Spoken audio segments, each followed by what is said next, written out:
పాడి పశువులు సకాలంలో సక్రమంగా ఎదకు వచ్చి చూలు కట్టేటట్టుగా చూసుకోవాలి. చూడి పశువుల పోషణలో శ్రద్ధ చూపాల్సిన అవసరం ఉంది.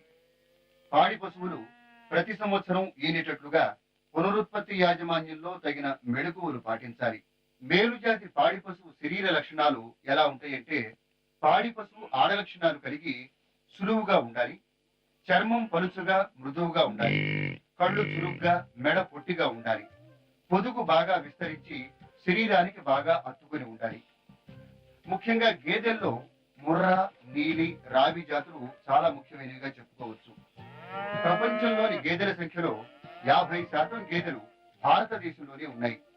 భారతదేశంలో గేదెల సంఖ్య పశువుల సంఖ్యలో 3వ భాగమే అయినా గేదె పాల ఉత్పత్తి మొత్తం పాల ఉత్పత్తిలో 60% వరకు ఉంటుంది. ఇక ఈ పాడి పశువుల ఎంపిక విషయానికి వస్తే, దురలవాట్లు లేని ఆరోగ్యమైన పశువుల్ని, మచ్చికగా ఉండి మన వాతావరణానికి అలవాటు పడే పశువుల్ని పోషించుకోవాలి. పాడి పశువులు మొదటి 5 ఈతల్లోనే గరిష్ట స్థాయిలో పాల దిగుబడిని ఇస్తాయి.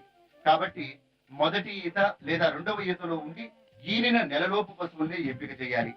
పశువుల సంతతి వివరాలు ప్రభుత్వ ఫారాల్లో లేదా పెద్ద పెద్ద ఫారాల్లోనే దొరుకుతాయి. కాబట్టి సాధారణంగా సంతలో కొనుగోలు చేసేటప్పుడు పశువు శరీర లక్షణాలు, దాని యొక్క పాల ఉత్పత్తి సామర్థ్యాలను బట్టి కొనుగోలు చేయాల్సి ఉంటుంది. ఇంతటితో పాడి పరిశ్రమ, పశువుల పెంపకం కార్యక్రమం ముగిసింది. వచ్చే వారం గర్భధారణ చేయించడంలో తీసుకోవలసిన జాగ్రత్తల గురించి తెలుసుకుంటారు. అంతవరకు సెలవు.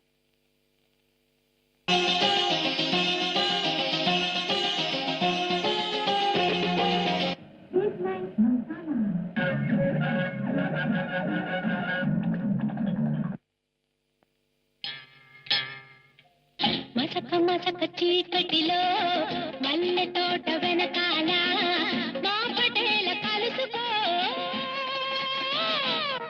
నీ మనసైనది దొరుకుతుంది, మనసైనది దొరుకుతుంది, దొరుకుతుంది.